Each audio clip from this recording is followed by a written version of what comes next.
о чем я вчера на эмоциях там до глубокой ночи переживал и все-таки написал, опубликовал этот текст.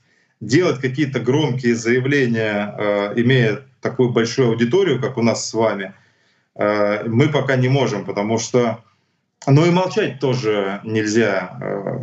Я, например, еще в 2013 году говорил, что Саратовская УТБ-1 — это пыточный конвейер и концлагерь, и публиковал материалы.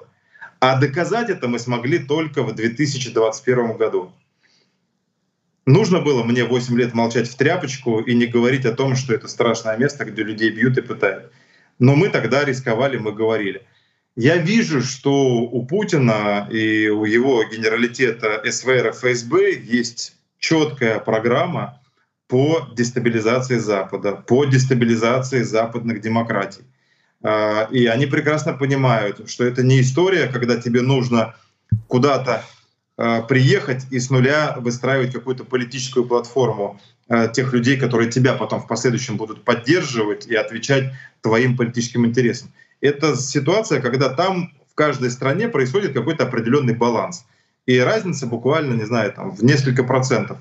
И достаточно просто положить какой-то свой черный камушек там, или какой-то аргумент с тем, чтобы перевести общественное сознание. А они не просто камушек кладут, а они мешки с камнями каждый день бросают с разных сторон в эту во всю историю. В том числе организуя, еще раз подчеркну, трафик, волны мигрантов, в том числе подливая масло в огонь. Я уже молчу там про какие-то тайные диверсии, про спецоперации, про мягкие силы, про финансирование тех или иных политических сил, которые действуют и поддерживают, в принципе, риторику такую пропутинскую.